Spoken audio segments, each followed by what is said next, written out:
How's it going in here, partner? You've been waiting a long time? I'm good.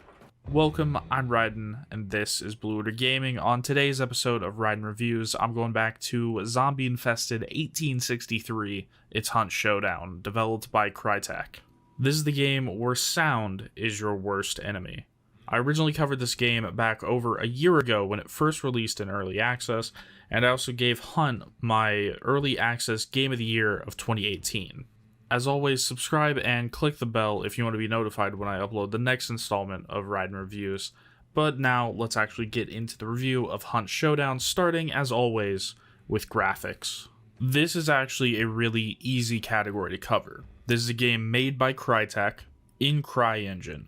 These guys are literally known for making good-looking games since the beginning of modern gaming. So it's no surprise that Hunt looks absolutely fantastic. But with all of that comes some downsides, mainly being performance. I have an i7 7700 and a 1070, and I have to play this game on the lowest settings to get anywhere close to 60 FPS. And if I were to crank this game up on high, I would not even be able to hit 30. All of the background footage that you're seeing is actually on that low preset, which just goes to show how amazing this game looks. The low preset in this game is somewhere between the medium and high preset for most other games that are coming out nowadays. A little quick edit in here before you go on to the next category. There are a few people that are actually review bombing this game because they say that the graphics are watered down, and they also give some other reasons that I'll talk about in the gameplay section, but they say that the graphics are watered down in the 1.0 release, and I gotta say they kind of are, but you're really taking probably one of the best looking games of 2019 and turning it into still one of the best looking games of 2019. I would say that it's probably for a performance reason. Like I said, I was having performance issues on the high settings, and even with this 1.0 release, I'm still having those, but not as much, and I really don't mind the graphics being toned down a little bit. There is one legitimate thing that these review bombers are talking about, though, that I do kind of agree with. They say that the entire game has just kind of been brightened a bit, where it's a lot easier to see things in the dark, and during the day it is super clear, and I gotta say that I actually do think that that is a bit of a problem. One of the reasons why I liked the night maps in the early access version of Hunt is because when it was dark out, it was really dark out, and you almost had to have some source of light with you to be able to see things farther than 50, 100 yards. Now that's not really the case, and you can follow someone and see somebody a really far distance, and yeah, it's really kind of a downgrade there. But I do not really care about the other areas that they changed for the 1.0 release. Now let's get back to the original review, moving on to sound, music, and voice. Sound in Hunt is a lot more important than it is in many other games. It can be the difference between winning and losing, dying and surviving, and getting the sounds wrong could really hamper the game. Thankfully, they did it right, and they used something that not very many other games use nowadays. It's binaural audio. If you don't know what binaural audio is, I'll try to give a quick rundown. It's basically 3D stereo sound on steroids.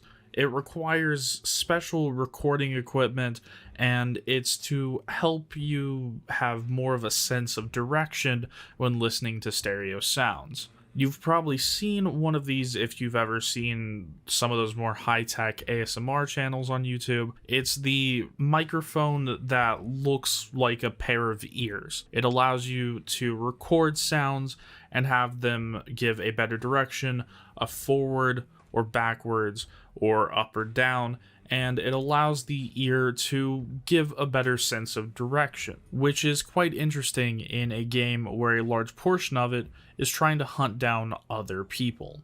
Personally, I really like that it's in a game like this, but I completely understand why most games don't do something like this. It requires a pretty good set of headphones, and if you're using something like a speaker, the effect completely goes away. As for the sound effects themselves, they all sound spectacular. Everything from running through water to trekking through the woods, even the gun sound effects all sound spectacular, and I can't pick out any bad sounding effect in the entire game. The gun sounds in particular have this weight to them that many other games lack, and it's present here even on the cheapest and smallest of pistols all the way up to the biggest of rifles. Next, let's move on to music, of which there's very little in the game.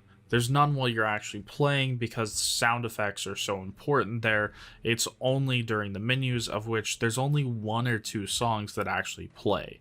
There's the one that was shown off in the trailers, which is the Devil in the Churchyard song, and then there's also the humming main theme song of the game that pretty much everybody knows by this point. They're both somewhat okay songs. They both kind of have that folky vibe to them.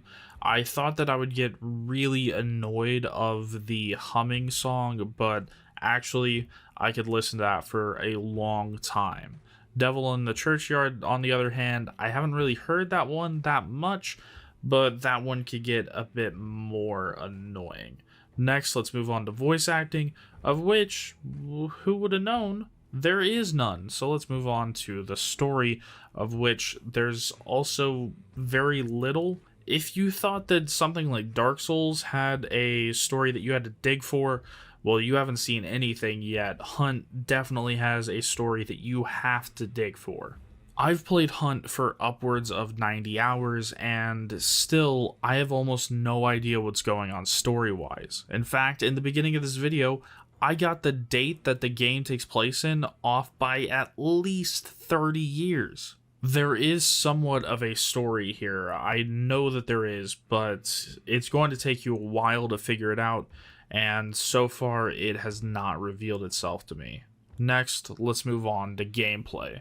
If you somehow don't already know, Hunt Showdown is a pseudo-survival first-person shooter where the objective of the game is to hunt down a supernatural bounty target and kill it and make sure that other players don't do the same. I'll give a quick rundown on how the average match plays out. You start out by hiring a hunter, and then you outfit him with a primary weapon, a secondary weapon, and any tools, healing, traps, grenades, anything like that you're going to want with you.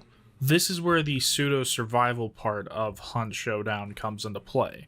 If you forget something like healing, then you're going to be kind of screwed because it's not too easy to find healing throughout the map.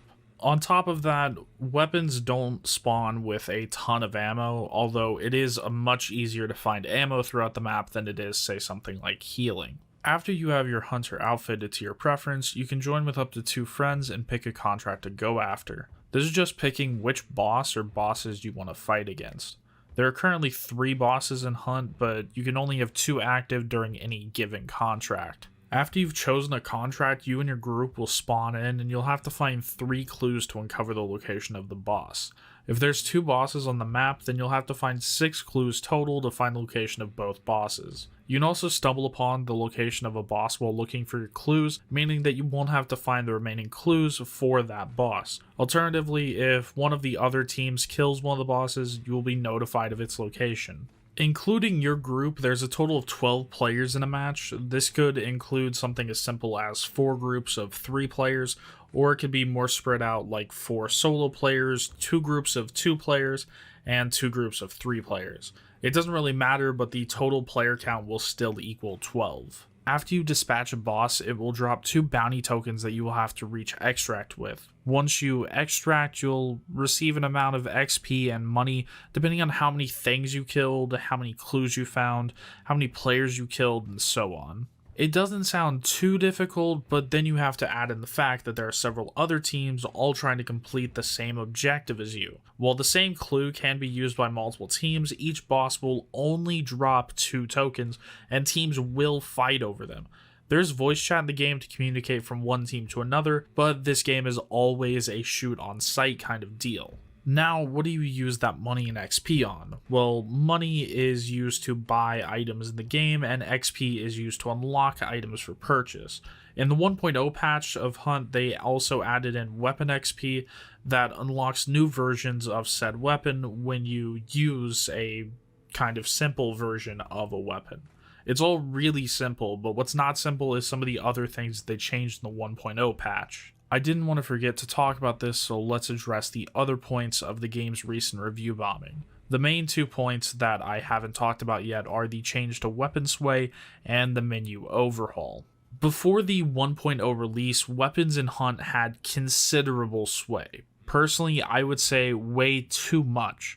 For basically every weapon, there was this exaggerated sway that made it a real challenge to hit anything over 25 yards or so. Now there is barely any sway in every weapon in the game. The people taking part in this review bombing claim that the change removed the skill that's required for gunfights. Personally, I'm kind of split over this. On the one hand, the reduced weapon sway does allow for longer range engagements, but on the other hand, the game wasn't really designed for them in the first place. I think Crytek should continue to tweak the sway for specific weapons in the game, but I can't agree with the sentiment that the old weapon sway should be reintroduced across the board. Something that I do agree with the review bombers on, though, is how terrible the new menus are. In previous versions of the game, the menu system was simple. You had one tab for grouping up with your friends, you had another tab for your hunters that included menus to buy new ones and to outfit the ones you already had. Then there was a third tab for the shop where you could buy new weapons and equipment, and finally there was a fourth tab that included the things like credits. In this new version of the menu, you go from having 4 tabs to 7, each with their own submenus, and the whole thing can get downright confusing. The old lobby and grouping tab got split into 3 separate tabs, being the lobby itself, a separate tab that only shows your level and the daily and weekly challenge, and a third tab to show the leaderboards. The old Hunter tab got separated into a roster tab, which shows your current hunters, and a recruitment tab to buy new ones. And the store and credits tab kind of stayed the same. If that was the only change, then I'd be much more accepting, but they had to go and add so much more confusion. To give an example, in the old menus, when you were outfitting a character, it would only show the items that you had bought, and you'd have to go to the store tab to buy more things. Now, when you click to choose a weapon or something for a character, it shows me all of the items that I have unlocked for that slot, and I have to look for a little mark next to the item to see if I already own one of it. If I don't, then it automatically takes me over to the store and buys said item. It sounds less complicated than it actually is. To boil my complaint about the new menus down to something simple, it's basically that sometimes you're taken to other menus without wanting to go there, and all of the screens are cluttered with information that I simply don't need, and that information was shown in the old version of the menus better and in a more intuitive way. I've harped on about this long enough, so to finish up the gameplay section, let's talk about the different types of weapons and enemies that you'll find in Hunt, starting with the weapon selection. The weapons in Hunt Showdown are separated into 3 categories, being small, medium, and large, and each one takes up a certain amount of space in your inventory. Small weapons take up 1 slot, medium weapons take up 2 slots, and large weapons take up 3 slots. An average character has a total of 4 slots, so you could take something like a large weapon and a small weapon, which is the most common way to go, or 2 medium weapons, or if you don't want to use up all 4 points, you could take 2 small weapons. I kind of like this simplified system because it gives you a bunch of flexibility that you want, but it doesn't go into more complicated things like weapon weight or anything like that. I also really like some of the weapons that they have on offer here, such as the Cardwell Packs, which is this game's version of the single-action army that pretty much everybody knows from the Wild West. They also have things like the Lamat revolver, but this game kind of changed it up and made it a Mark II Lamat revolver, which doesn't actually exist, but It's a cartridge-loaded revolver instead of a cap and ball like the real-life version of it. And if you don't know what the LeMat revolver is, you might know it as the 9-shot revolver that also has a shotgun attached to it. Pretty cool. Almost no game in the world has the LeMat revolver in it, but this game does. And they also have some more notable examples and some relatively newer guns, like the Dolch 96, as the game calls it, which is just the Mauser C96 broom handle pistol. There are also some other notable weapons from the late 1800s, such as the Mosin Nagant. It actually has several versions of the Mosin Nagant in here. There's also an elephant hunting weapon called the Nitro Express in-game, one of my favorite rifles. It also has the Sharps rifle, which in-game is actually called the Sparks, and as you would expect, there's a version of the Winchester lever action, which in this game is called the Winfield. They also have some more out there weapons, such as the shot crossbow, which is basically just a crossbow that shoots bolts with shotgun shells attached to the front of them. There's also things like the bomb lance, which is based off of a whale hunting lance with an exploding tip. So you have quite the selection of weapons here. Now let's finish up the gameplay section by talking about some of the monsters in the game, because really most of them are kind of uninspired and used already. This is a game where you're mostly going to be fighting zombies, and there's only so many ways that you can use zombies. There is some special ones here though, such as the Hive, which it's kind of this bee/wasp thing coming out of a person's chest that if you attack it or shoot it or anything, the swarm just comes after you and you freak the hell out while you try to kill it really quickly. There's also something known as the Immolator, which is a sort of demon thing that you have to attack with blunt damage, because if you damage it any other way, it bursts into flames and runs after your ass. And finally, the coolest but also like creepiest monster in this game is called the Water Devil, which is a swarm of hundreds of worm-like creatures that stay in the water, and if you happen to get into the water and they get to you, they'll kill you quicker than you can kill yourself. To quickly cover AI here, there isn't really much to talk about. They all kind of just dart right for you, but none of them are really set up to do anything else. The bosses kind of have a few extra tricks up their sleeve, but most of them, it's just going to be running right up to you and trying to deal damage in whatever their particular way is, usually by just punching you to death. Which doesn't sound too terrible or too difficult, but when you get bum rushed by 3 or 4 zombies or multiple different kinds of zombies, you can end up having a bad day really quickly. But for the most part, other players are definitely the most difficult thing in this game, as once all the other players are killed, you can kind of just have a field day. Now let's move on to my final thoughts and give this game a score. As I said in the beginning of this review, this was my early access game to look out for in 2018, and that hasn't really changed. I love playing this. Even though they've changed some of the stuff in the 1.0 update, I still have an absolute blast playing through contracts, getting into gunfights, and just playing this game in general. I will say though, you do need to have some specific people to play with, because playing this game solo will just lead to a bad time, and playing this game with randoms will probably lead to just as much of a bad time. Now let's move on to giving Hunt a score. If you don't know how my scoring system works, I don't give games a number. Instead, I give them either a buy, wait for a sale, or never touch it, and Hunt has to be a buy, but only if you have a friend or a group of friends that you know you play well with. If you don't, then I'm gonna have to give this game a wait for a sale, But otherwise, if you do have that group of friends, this game is going to be so much fun.